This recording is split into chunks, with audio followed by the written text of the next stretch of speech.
আসসালামু আলাইকুম গাইস। তো আমরা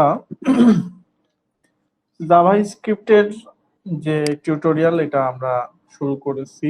তো জাভাস্ক্রিপ্টের টিউটোরিয়াল গুলো ছোট ছোট হবে বাইট সাইজের, এবং এইখানে আমরা এক একটা টপিক সম্পর্কে পুরো জিনিসগুলো বোঝার ট্রাই করব। তো জাভাস্ক্রিপ্ট কেন, জাভাস্ক্রিপ্ট দিয়ে কি করা যায়, জাভাস্ক্রিপ্টের যে প্রোগ্রামিং যে এক্সপ্রেশন গুলো আছে, লজিক্যাল জিনিসগুলো আছে, সেইগুলোই আমরা মূলত এখানে করার চেষ্টা করব। তো চলেন আমি আজকের থেকে জাভাস্ক্রিপ্টের পুরো যে বিষয়গুলো সেটা ধাপে ধাপে আমরা করি।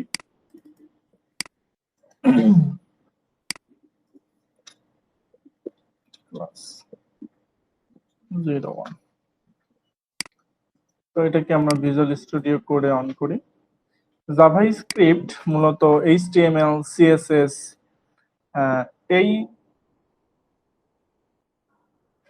এলিমেন্ট গুলোর উপরে অ্যাপ্লাই করা হয়। জাভাস্ক্রিপ্টের কাজ হচ্ছে কোন একটা ইভেন্টকে ইভেন্ট সংগঠন করা, এবং সেটার উপরে হয় ক্লিক, তাহলে মাউস ওভার বা কয়েকটা স্টেপ।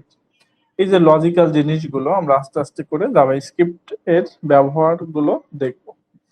তো আমরা জাভাস্ক্রিপ্টের জন্য প্রথমত একটা এইচটিএমএল একটা ফাইল আমরা তৈরি করি, index.html, এবং জাভাস্ক্রিপ্ট আমরা এক্সটার্নালি হচ্ছে জাভাস্ক্রিপ্ট আমরা করব, তার জন্য আমরা একটা জাভাস্ক্রিপ্টের ফাইল আমরা তৈরি করি,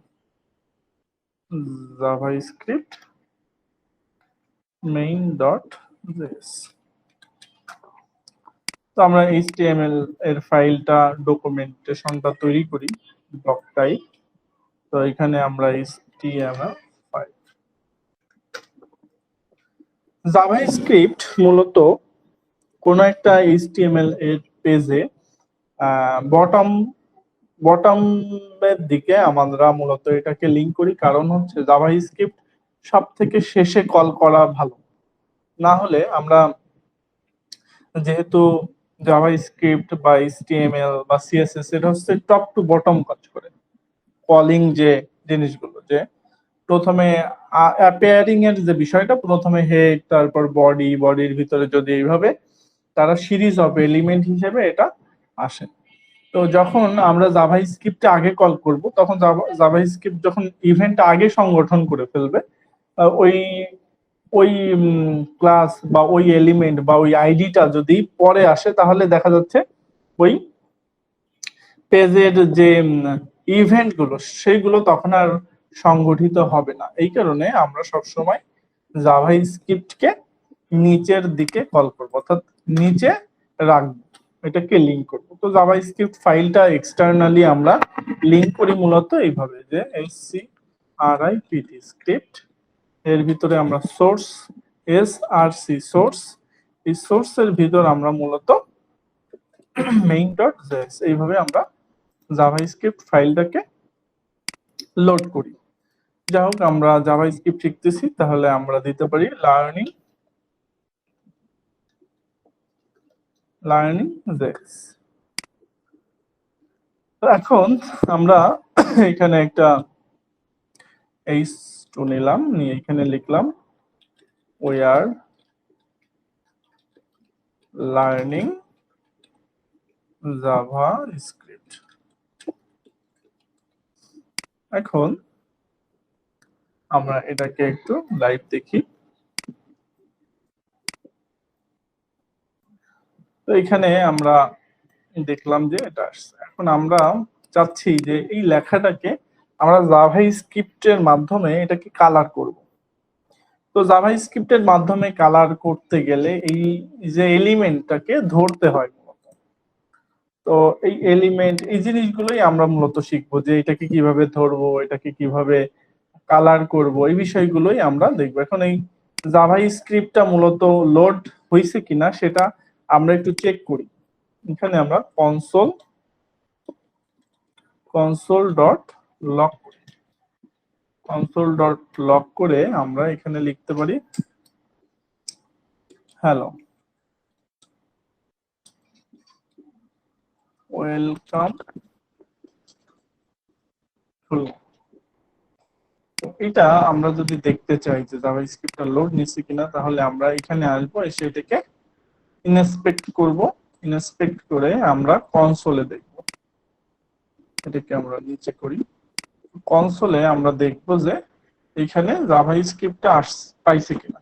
যদি জাভাস্ক্রিপ্টটা লোড নেয়, তাহলে ওই যে কনসোল ডট লগে আমরা যেটা লিখছি, কনসোলে আউটপুটটা আমরা পাবো। যেহেতু এইখানে এই যে দেখাচ্ছে main dot JS,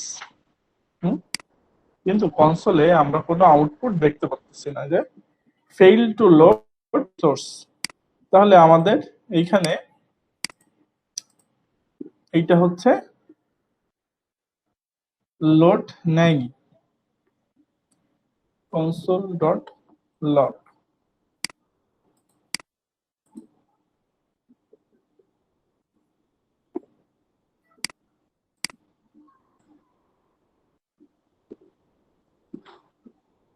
console dot log.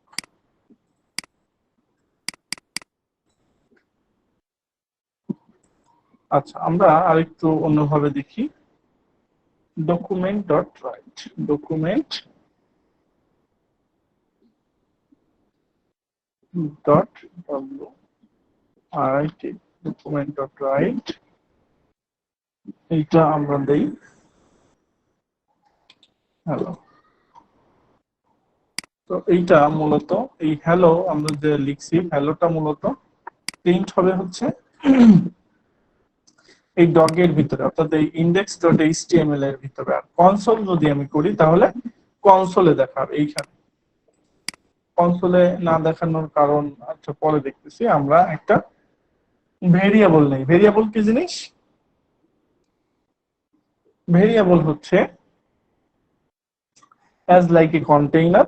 Variable হচ্ছে as like a container where we can assign a value. তো জাভা স্ক্রিপ্টে আমরা তিন ধরনের ভেরিয়েবল দেখতে পারি। var, var, তারপর হচ্ছে এটাকে আমরা কমেন্ট করে রাখি var, এটা হচ্ছে সিঙ্গেল লাইন কমেন্ট, তারপর লেট, আর একটা হচ্ছে কনস্ট্যান্ট, সিএনএস কনস্ট্যান্ট। এই তিন ধরনের ভ্যারিয়েবল আমরা মূলত জাভা স্ক্রিপ্টে দেখতে পাবো। তো ভার যদি আমি নেই, ভার আগে এটাকে ডিফাইন করতে হয়, এটা কি ধরনের ভেরিয়েবল, ভার, লেট অর কনস্ট্যান্ট। ভার আমরা মূলত গ্লোবালি কোনো একটা ভ্যারিয়েবল ডিক্লেয়ার করার জন্য ভারকে আমরা নেই, বা গ্লোবালও লেখা যায়। তারপরে লেট হচ্ছে এটা লোকাল, একটা লোকাল বলতে আমরা যখন ফাংশন করে কাজ করব, ফাংশনের বিষয়গুলো আসবে, তখন আমরা লেটটা বুঝবো।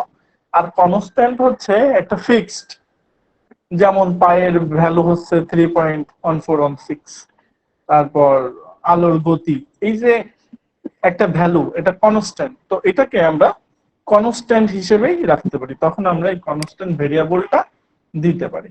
অর্থাৎ আমরা কোনো একটা প্রোগ্রাম করব, সেখানে কিছু ভ্যালু কনস্ট্যান্ট রাখা লাগতে পারে, কোনো একটা ভ্যালু চেঞ্জেবল রাখা রাখতে পারে, কোনো একটা ভ্যালু গ্লোবালি সব জায়গাতে কাজ করবে এরকম রাখা লাগতে পারে।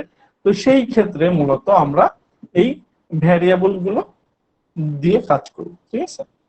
তো যাই হোক, আমরা ভার নিয়ে আমরা একটা ভেরিয়েবল নিলাম এ, ঠিক আছে। তাহলে এ কি একটা ভেরিয়েবল, তাই তো? এ হচ্ছে একটা ভেরিয়েবল। তো ভেরিয়েবল বা কোনো কিছু আমরা যখন ডিক্লেয়ার করি, ডিক্লেয়ার করার পরে আমরা কি শেষে একটা সেমিকোলন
তো আমরা মূলত এটা দেখলাম স্ট্রিং, তারপর ভেরিয়েবল, যা হোক আমাদের যে শেখার যে শুরুটা ছিল যে আমরা এইচটিএমএল, এখানে আমরা একটা আউটপুট নিয়েছিলাম, উই আর লার্নিং জাভাস্ক্রিপ্ট। এখন আমরা যদি এটাকে কালারফুল করতে চাই তাহলে তো সিএসএস দিয়ে করা যায়। তো ওই সিএসএস এর অ্যাপ্লাইটাই যদি আমরা জাভাস্ক্রিপ্ট দিয়ে করতে চাই তাহলে কিভাবে করব?